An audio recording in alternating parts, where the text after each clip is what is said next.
It happens the same way for almost everyone. You're drifting to sleep, or maybe you've just woken up. The room feels wrong, heavy, electric, as if someone else is there. You try to move, but you can't. You try to call out, but no sound comes. A pressure pins you to the bed, and the air turns thick in your throat. Then, from the corner, a shadow begins to take shape. Human. Still. Watching. You can't see a face, only darkness in the outline of a person. Every instinct you have screams that it isn't friendly. Sometimes there's a low hum, or the sound of air moving through the walls.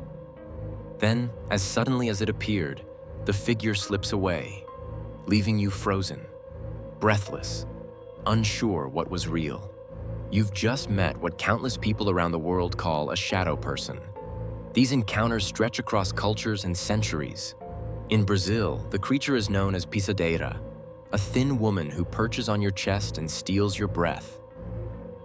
In Japan, it's called kanashibari, meaning bound in metal.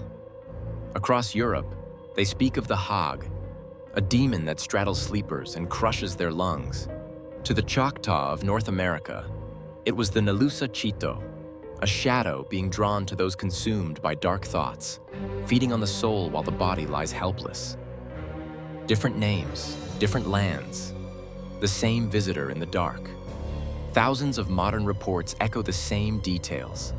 A tall, human-shaped silhouette, no face, no color, just the sense of eyes in the darkness. Some figures wear a cloak. Some wear a hat, a fedora or wide-brimmed shadow that tilts as it watches. Many vanish the moment you look directly at them. Others grow clearer, closer, until the paralysis breaks. In 2001, radio host Art Bell took a late-night call about these beings. He asked if anyone else had seen them. Within days, he received thousands of letters and drawings, each one nearly identical. Same height, same shape, same impossible presence. It was the night the shadow people went mainstream. And yet, this isn't new. A century earlier, the Hmong people who fled Laos told of an evil night spirit that sat on the chest until a person suffocated. When they resettled in America, young, healthy men began dying suddenly in their sleep. Doctors couldn't explain it. The Hmong said it was punishment, the shadow following them across the ocean. The story inspired Wes Craven's A Nightmare on Elm Street. So what are these entities? Are they ancient spirits, demons, echoes from another dimension? Or are they born in the mind itself?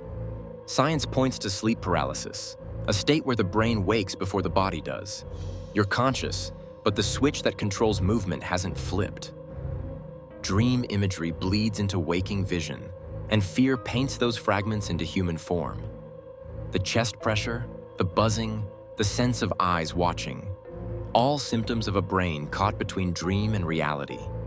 It's a rational explanation, and maybe it's true, but skeptics can't explain the precision. Why do strangers from every continent describe the same silhouette, the same hum, the same slow approach from the corner of the room? Perhaps it's coincidence. Or perhaps, when the mind slips from the safety of sleep, something steps through to meet it. When the lights are low and the world is quiet, and that electric tension fills the room, remember the stories, the witnesses, the centuries of names. Because if the shadows are only in our heads, why do they always know where to find us?